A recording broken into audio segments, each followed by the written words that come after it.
Assalamualaikum warahmatullahi wabarakatuh. Anak bagaikan kertas putih. Kita gunakan untuk menulis, maka akan terlihat tulisan. Jika kita gunakan untuk menjumlahkan, maka akan terlihat hasil dari penjumlahan.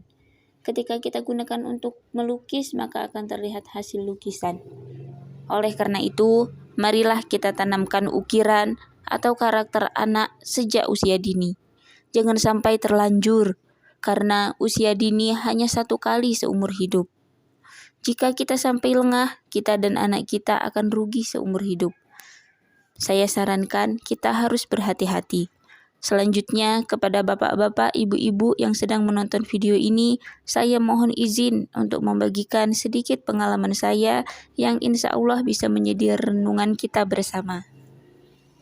Adapun beberapa renungan yang ingin saya bagikan di video ini, di antaranya, yang pertama, jangan lewatkan masa-masa emas anak atau masa golden age.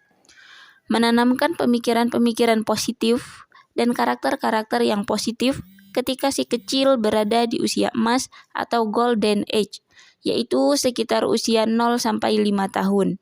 Karena di usia emas ini si kecil masih sangat peka terhadap pengaruh lingkungannya. Bisa diibaratkan seperti spons di dalam air, mudah sekali menyerap air. Menyerap hal yang baik dan yang buruk dari lingkungannya, terutama lingkungan keluarganya. Berarti si kecil sebaiknya diasuh oleh orang tuanya agar dapat selalu dikondisikan stimulasi-stimulasi atau rangsangan-rangsangan yang positifnya dari lingkungan sekitar si kecil.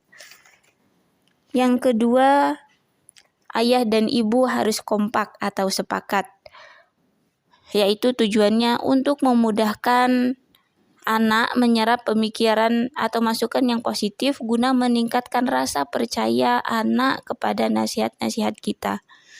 Kemudian yang ketiga, jangan ditakut-takuti.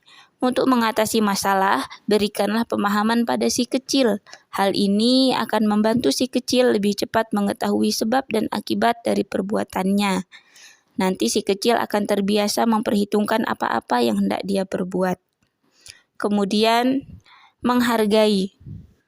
Selalu mendengarkan si kecil ketika bercerita kepada kita, meskipun ceritanya itu kurang menarik.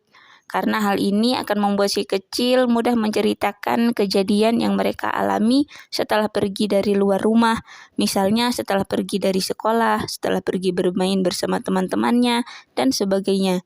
Hal ini memudahkan kita untuk mengawasi tindakan-tindakan dan perilaku anak, guna mengarahkan sikap dan tindakan yang positif, sekaligus melatih anak untuk bisa jaga diri dari teman-temannya setiap berada di luar rumah. Kemudian memberikan pujian dahulu sebelum dikritik. Kebanyakan anak-anak langsung pergi dan tidak mau mendengarkan kita lagi ketika langsung disalahkan, meskipun tujuannya untuk mengkritik. Hal ini bisa disiasati dengan memberi pujian terlebih dahulu. Kemudian menanamkan rasa jangan takut untuk mencoba. Menanamkan rasa jangan takut untuk mencoba.